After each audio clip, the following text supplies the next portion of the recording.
And I want to thank you for joining me today again. My name is Jeremy Torgerson. I'm the CEO and Senior Investment Advisor at Invest Advisors, LLC. We are a Texas-based investment advisory firm. We are a fee-only firm, and we are happy to have you join us on the Money in 30 podcast. This is episode number 4.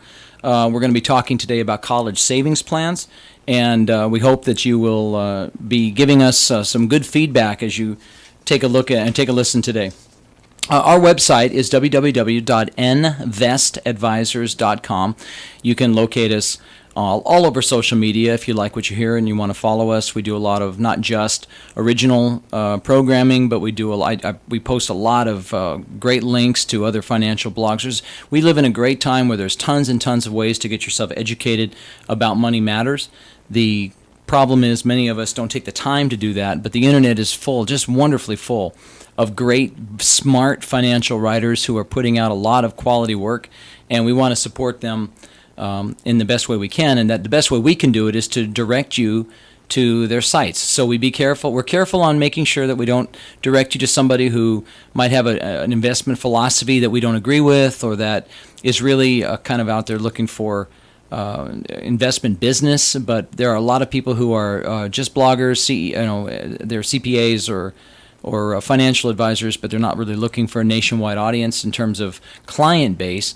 They just want to put out some great information, so we want to make sure we share that with you. So check us out. We're on Facebook, Twitter, LinkedIn, YouTube, oh my goodness, Google+. There's a bunch of them out there that you can find us at. You can also always check our website out, investadvisors.com, where you can subscribe to our podcasts at iTunes. So that we're now also putting them on our YouTube channel, so you can listen to them there.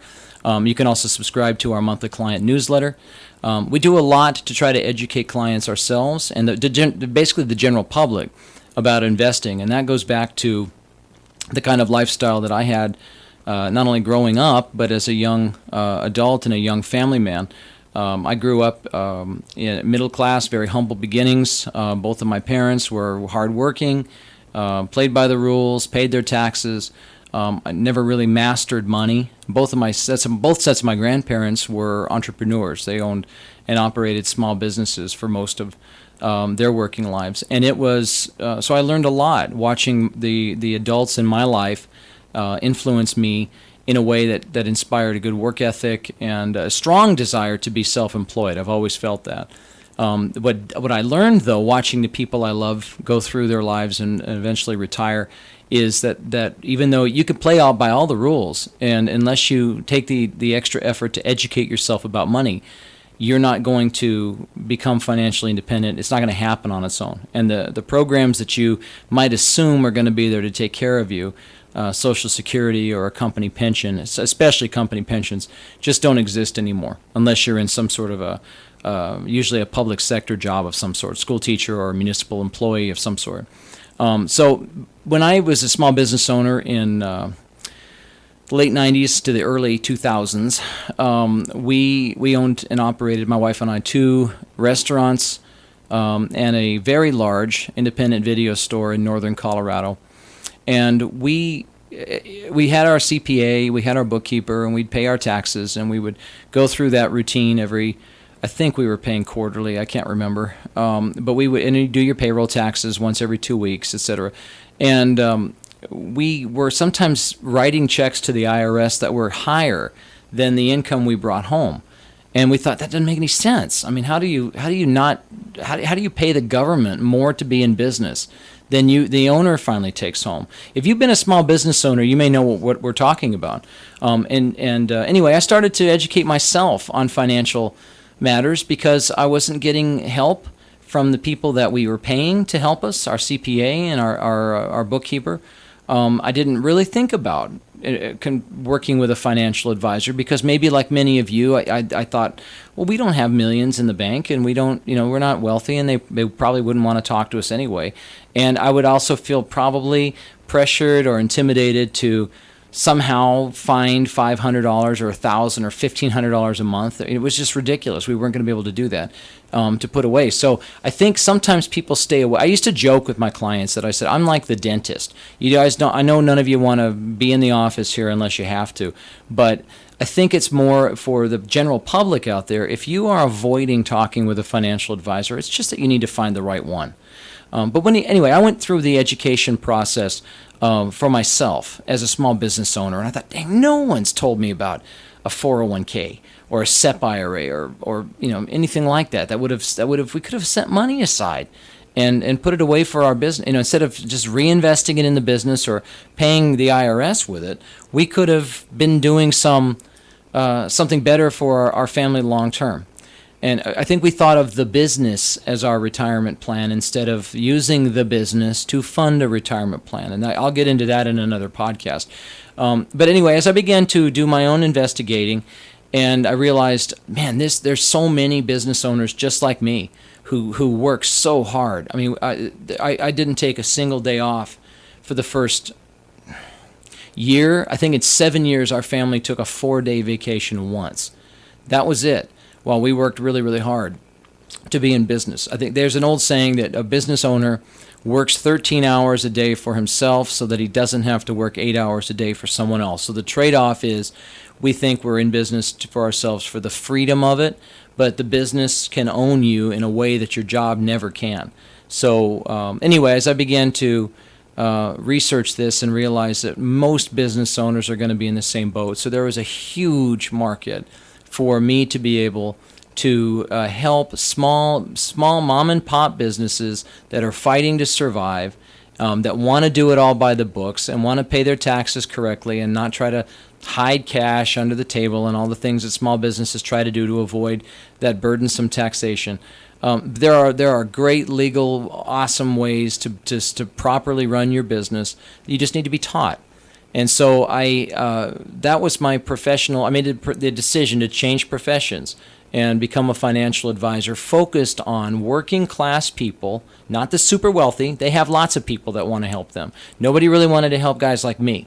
So I wanted to put together a company that was focused on people like my family, just average, working class, 2,000 square foot home when we were running our businesses. We ate a lot of Kraft macaroni and cheese while our businesses were growing. That kind of family. Families who know what it is to budget and to tell your kids, we can't do that thing because money is tight. We grew up that way.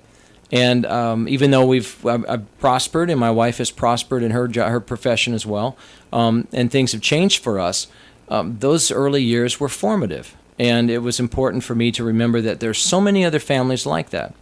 So Invest Advisors we're all about education, and we hope that we can be a resource for you, even if you never become a client. And we put out lots and lots of information that hopefully will be helpful to you. And I always hope that even if you never do business with us, that you always consider us a friend and an ally and a resource as you struggle toward I hope you're struggling toward financial independence instead of hopefully not sliding backwards into a lot of debt. Okay. Speaking of debt, this is one of the big topics that anybody who's about 45 or 50 years of age or younger who went to college can tell you about how student loan debt can be burdensome for decades, almost your entire working life. I have a lot of school teacher clients based on where we are down here near the Rio Grande Valley in Texas. I'm a shameless plug. Please come and enjoy a vacation at South Padre Island, Texas. It's a wonderful, wonderful place. You just wouldn't possibly go wrong to enjoy South Padre. It's a heaven on earth as far as I'm concerned. But when you're down here and I work with so many school teachers, it is amazing to me to see how many people, as they're getting ready for retirement, and teachers retire, about a decade younger than most people in the working world, but or at least they're eligible for it. But it's fascinating to me to see how these professionals, master's degrees, a lot of them, that are 5 years away from retirement, so like late 40s, early 50s, and they still have student loan debt that they're still paying off. Now, some programs now exist where after 10 years in the profession, the state will pay for those. But if you didn't there you have to qualify for those programs. So I am looking at people who went back to school and have advanced degrees because it was the way to help increase their pay and broaden their scope of knowledge and deepen their professionalism. And they are paying student loans literally from the day they get out of college all the way to the day they retire to get that done. That shocks me. So college, I'm sure there are a lot of you out there sitting there right now with tons and tons of college debt, wondering how can I help my kids avoid this mess if possible. So that's what today's podcast is about. And I'm going to give you just a basic look at the different kinds of ways to save for college. And then we're going to make sure I put up some links to get you some actual literature. And that'll be found if you're watching this or listening to this on YouTube. I'll make sure it's in the link below. We'll also make sure that it's listed on the podcast information, so you have it. You can also find any of this information at our totally free 24-hour-a-day financial education website called Invest Academy. And you can go to investacademy.com and you will find calculators and articles and little mini seminars and all sorts of things free of charge, no obligation. You don't have to sign up for anything, and you can use that website to your heart's content. That's investacademy.com. Anyway, so let's talk about college savings plans today in this particular workshop, this podcast rather. By the way, before I do that, let me also ask you guys a favor. For those of you who are listening to the podcast, I'm new at this. I'm not new at performance. I have a background in theater arts, but I do have, we're new to this podcasting thing. Some people would say I have the face for radio. I'm not sure yet I got the voice for it, but I do want to make sure that what we really hope is that we put out quality. It's important to me, even if I'd rather put out one podcast a month or every 2 months if it was really good. We're going to try for every 2 weeks on certain subjects, but I'd love to hear some feedback from you. Shoot me an email, would you? Or let me know in the comment section on YouTube what you thought of this podcast, and give us some ideas of the kinds of financial topics that you'd love to hear more of as we go forward. This is all about you. We could spend our afternoon doing anything else, but we decide let's put out some information in a way that I hope is approachable and friendly and sometimes fun to listen to, that will give you'll walk away, I hope, 30 minutes later more informed than when you showed up. So that's our hope anyway. So today on college savings plans, I want to talk to you very briefly, and then I want to give you some questions you should ask yourself about your situation so that you have a better understanding of which road to take if you're going to save for college. Now, before I do that, though, I need to tell every single one of you, it's so important, and I have to tell clients this all the time, because it seems very interesting when you are married or a single parent and you have kids, and you need to plan for retirement, which is what I'm mostly doing when I sit with clients and develop plans for them. But it's almost universal that you will be more concerned about saving for college than you will be saving for retirement. And I got to tell you that as my professional obligation to you as a listener is this, to tell you this. I understand the need and the desire to help our kids. I have two also, okay? But at the worst case, you will be able to borrow your way through school. There are scholarships, there are grants, students can work part-time, they can do things like that. They can get themselves through school. And if they have to finish it, that cost with some student loans, so be it. Okay, you can always borrow your way through school in a worst-case scenario. You cannot borrow your way through retirement. You have to have the retirement part saved and figured out and on track, or you will never retire. I mean, I don't mean to be a doom and gloom guy, but that's the truth of it.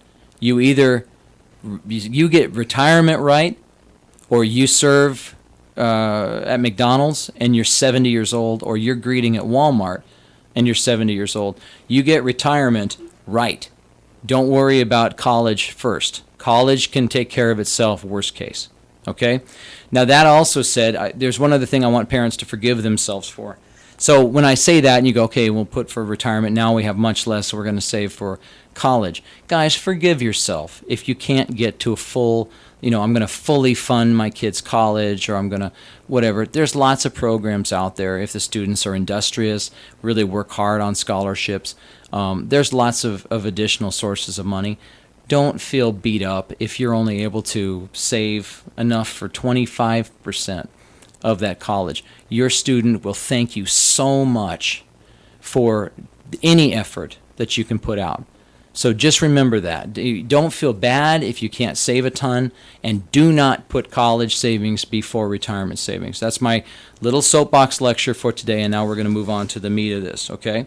So now there are two basic types of college savings plans available. So get that in your mind. We have two things we're going to talk about. And then I'm going to give you it's not a cheat, but it's a third alternative, kind of a workaround solution for some of the drawbacks of these college savings plans. In a broad sense, the two plans are this. Either you prepay tuition credits in a university system, okay? It's usually called a prepaid tuition credit program, or you build a lump sum of money.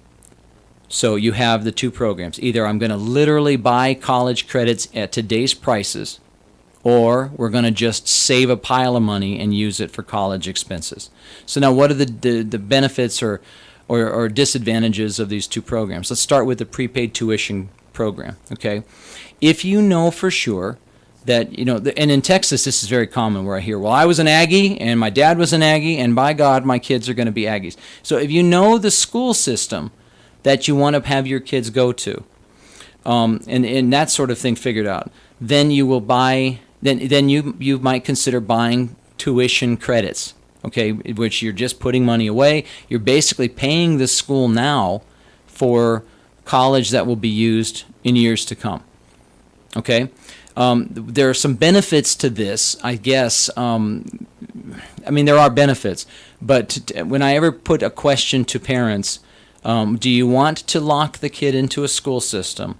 Or what if your kid gets a chance to go to Juilliard, or something like that? Would you rather have a lump sum? Almost all parents say, I'd rather have the lump sum. But let me give you kind of an impartial look at the prepaid tuition credit and where those may be best used, okay?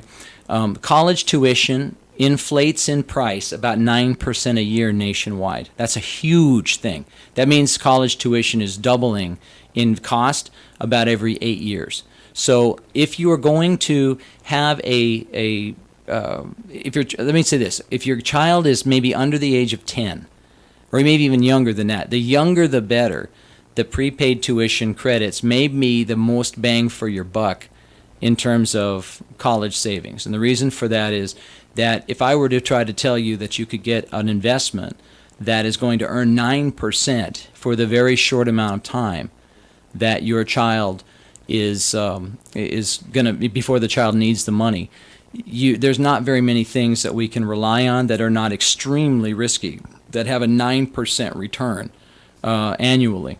So if your child is like 2 or something, 3, 4 years old, you may have the best option to really get the most impact for that child, for that college money for that child, in a prepaid tuition program. Okay, so that's one thing to consider. So if you have a lot of years left, prepaid tuition credit is probably going to get you further. I hope that makes some sense. Now, every state has got one or more prepaid tuition accounts that are set up. There are specific programs. You can't just go to the university and do it. There are they're not nonprofit, but they're usually government entity type of investment accounts that are set up in a general fund that buying tuition credits. You get an account statement, and that's pretty much it on the college tuition program. So things to think about again on that particular program are, do I want to limit my child to a specific state or a specific school? Those are, and also, do we have a lot of years left? If we do, that one may be the most beneficial. There's very few investments that can give almost a guaranteed 9% return on your money per year.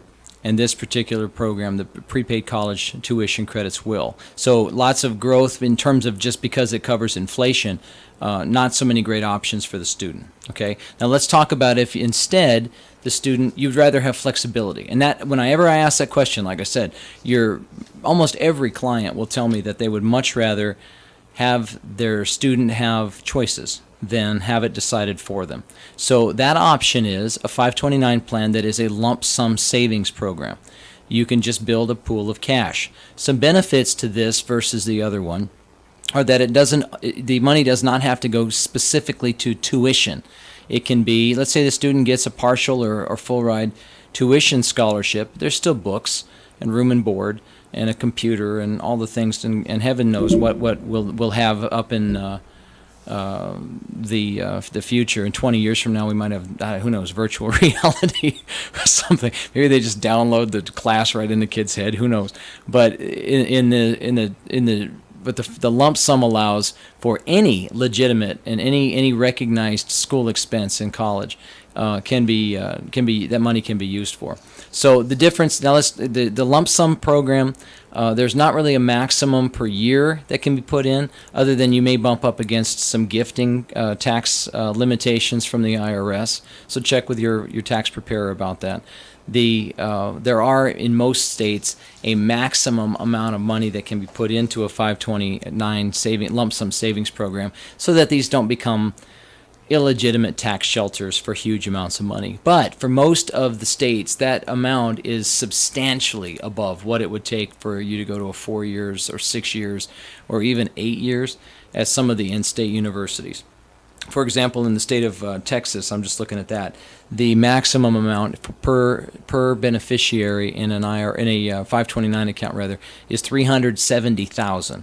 I think you can cover 4 years at the University of Texas with $370,000. So there are some, you bump up against some ceilings way up there, just to make sure that the super wealthy are not using these accounts as a form of tax shelter instead of the purpose that they were intended. Okay, so the lump sum savings program basically works like this. Your child is a beneficiary, and by the way, this is true of the prepaid tuition credit too. The children do not own the account. The children are the beneficiaries on the account. The account is owned by the adult. Okay, that's something to keep in mind, and I'll come back to that in just a second. But in the 529 plan, the money it's always after tax money that's going into the program. Just like an IRA account, it will grow tax-free while the money is growing. And if it is used for what's called a qualified expense in college, as you can see, I deal with retirement much more than college. In college, the money in most states comes out tax-free. Okay, some states actually do charge a state income tax on the growth portion of it. Most don't, but some do. And all of them are federally income tax free.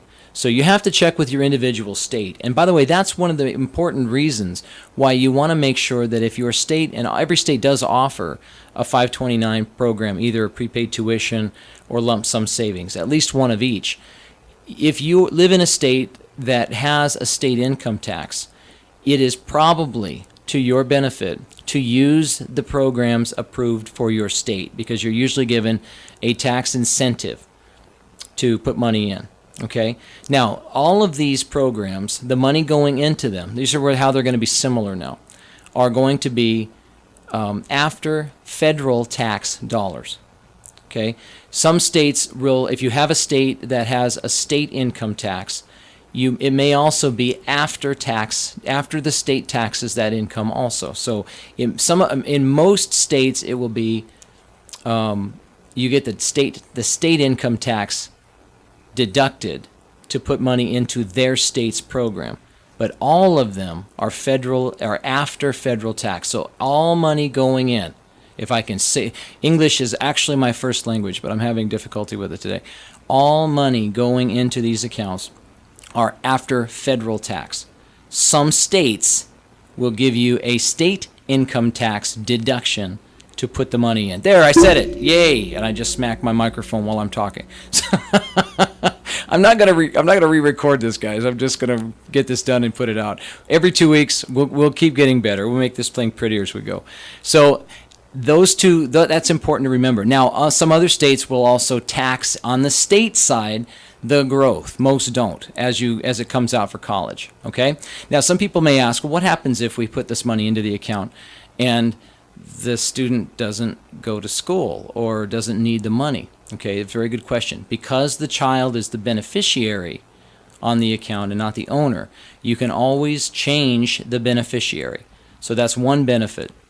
So if the child, like my son Joshua, got a full ride scholarship, he didn't need any 529 money. So in a situation like his, you could take him off of a 529 account and put, in this case, my daughter would be put on it. She might have two accounts, or you can consolidate, and then you could do that.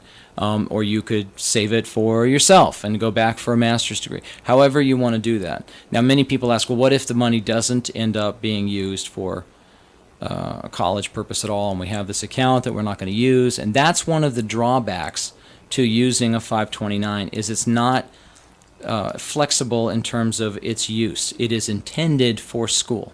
Okay.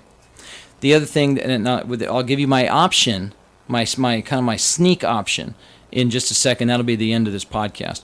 But the other thing too, because the child is the beneficiary and an adult is the owner of the account, one other thing to keep in mind is who owns the account may still affect the child's ability later to qualify for financial aid. So one of the things that I want to make sure that you get in your head is a couple questions regarding these accounts. Number one, do we want to keep the child in a state system, or do we want to give them a lump sum? That's question number one. Question number two is who should own the account. Now, when your child gets ready for college and they write the financial aid applications up, financial aid will always look at the child's resources in the child's name that the child owns, so including the child's income if they're part-time working or working somewhere, and any assets that the student may have. Then they will look at the parents' information, and they will figure out that the parents should be contributing X amount of the parents' income toward college, and then anything above that may qualify the child for financial aid. If the parent owns the 529, that amount will be included against the child's eligibility for 529 for financial aid. So what you want to do is and what I recommend is that's like a life hack in this situation, is to put a parent, grandparent, aunt, or uncle as the owner of the 529 instead of the parent. And that will help keep the 529 contribution not computed and not held against the student when they're computing financial aid. Okay?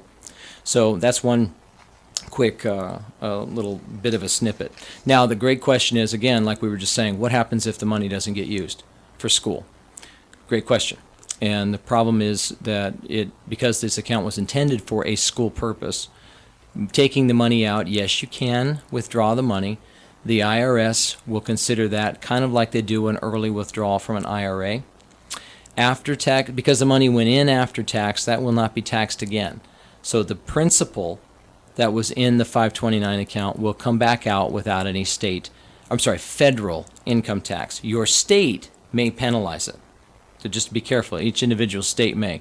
Also, if it was not used for an academic purpose, specifically college, universities, post-secondary, you will be subject, the growth, to income tax plus a 10% penalty for taking it out.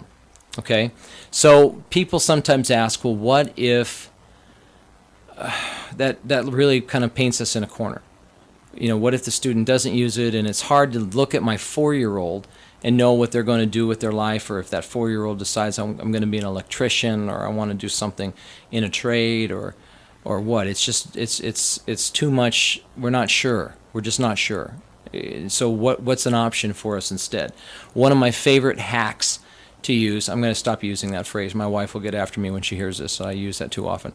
One of my favorite things to use instead is a Roth IRA that you may use for college purposes. Okay? This is also a great idea if you are money's tight and you need to save for retirement, and you would like the option, though, of using some of those funds to help your student in school. Okay? A traditional IRA and retirement accounts are used for retirement purposes. Usually there's an age limitation way up there, age 59 and a half, before you can start to withdraw that money without a penalty. Okay? Roths are like IRAs, but the taxes are flipped backwards. If you're not familiar, I'll be very quick, and you can see more about Roth IRAs anywhere all over our websites. We do a ton of these things. Roth IRAs are where you use after-tax money now. It grows tax-free, just like a retirement, an IRA, standard IRA account. And because you paid taxes on it when you first put the money in, there is no tax due as long as it's a qualified distribution ever in retirement, no matter how much the money grew to. So Roths are like, if you don't need the tax deduction now on your income tax return, you qualify income-wise for a Roth, you might be way better off to do a Roth IRA or a Roth 401k if your company permits it, than to do a traditional. Okay, because in retirement you'll have a pool of money that'll be tax-free. So the other little the little not well-known feature of a Roth IRA is that there are several qualified distributions that do not subject you to the 10% additional tax penalty on the growth. Something like first-time home buying is one that the Roth IRA money can come out, even the growth, without the additional penalty. Now, you'll still pay tax on the growth if you're younger than age 59 and a half, but you won't pay the penalty. One of the other reasons, though, is for college education for you or a dependent. So, if you either have a limited amount of money where you need to save for retirement and you would like at least the option to help your child with some of the college expenses, or you want to save kind of specifically for college, but you want to leave it open to use that money for another purpose, the Roth IRA may be a good option to use for both. It kills two birds with one stone in that case. Okay? There are some drawbacks to using a Roth IRA, though, that the other accounts have an advantage, one of which is the amount that can be put in to any of these accounts. As I said before, most of these accounts have $350,000 to $400,000 maximums, and although there's no maximum amount that a Roth IRA can grow to, the amount per year that goes in is very limited. So until you're the age of 50, the amount of money that you can put into a Roth IRA, and the other thing is you must income qualify for a Roth IRA. If you're above about $180,000, $200,000 as a family, the odds are good you're not going to be able to qualify for a Roth IRA anyway. But if you qualify income-wise, the maximum amount you can put in per year under the age of 50 is $5,500 this year, 2016. It's $1,000 more than that over the age of 50. So you have that maximum that you can contribute. Now, that may not be an issue for you because that's if you say I've got $200 a month, well, you won't come close to maxing that out. So that's an okay account still for the purpose of doing the Roth IRA, the 529 account. The other disadvantage to using a Roth IRA as opposed to a 529 plan is that the Roth IRA is literally individual retirement account. That means that an account, it can only be contributed to by the person whose name is on it. It has to come from your income source. You have to have an income source, and you have to be the only one putting money in. So as opposed to a 529, which is wide open, any family member can help contribute. Grandma and grandpa can dump a bunch of money into that account for the kid. Aunt and uncle, anybody can put money in. On a Roth IRA, only the person whose name is on it, you can use the income generated by that person to put money into the Roth IRA. Okay, so that's the only real drawback. But in terms of using the Roth IRA for the flexibility of an either-or situation, I like those a lot. Now, I'm not going to bore us with a ton of details in the podcast today, but what I do want to tell you is that we will put up a lot of information in our links, so please check on that. And if you'd like more information, it'll be there. We'll make sure that we get you loaded up with probably too much information to help you make informed decisions, including, by the way, we'll give you a list of all the available prepaid tuition and college savings lump sum accounts that are approved in each state. So you'll be able, if you're in Alaska to Wyoming, anywhere in between, you'll be able to look at your state, figure out exactly which plan you qualify for, and you can call those companies directly. Some of the 529 plans are sold by advisors like us. Some you can buy directly from the company that produces those plans. Your choice. You can do it either way. Most of the 529s, I will just kind of now spin myself out of talking about that and talk in general terms. Most of them, if you buy them from an advisor, are going to be commission-based programs. Some are fee-based. We don't have the ability to work in every state with 529s because we are a fee-only firm. We don't take commissions, and we don't use any products with surrender charges. So we charge a flat fee per year for service. You can find all that information out on the website. But because of that, we don't and we can't use accounts that do not allow for a management fee to be deducted, and instead is charging you a commission when you buy a product. So that's something to keep in mind too. I don't think for most families you don't need a financial advisor, truthfully, for your 529 account. They're very simple to set up.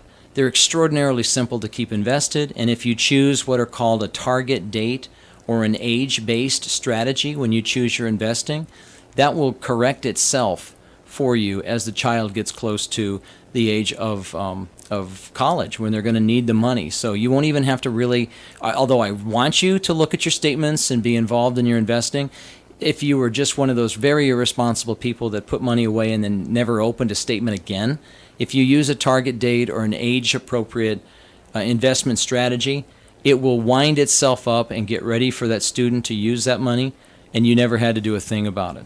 Okay? If you have any questions, I'd love to see some emails from you. Please give us a call at our office. Is 888-852-0702. My email is jtorgerson@investadvisors.com. Love to hear what you think of this subject and many others, including any topics you would love to hear us opine about on our podcast and Money in 30 podcast. We will see you in 2 weeks. Until then, have a great couple of weeks. Enjoy all these political conventions going on. I'm just kidding. Don't enjoy those political conventions. It's agony to watch sometimes. But enjoy your couple weeks, and we'll see you soon, okay? Have a great day. Bye-bye.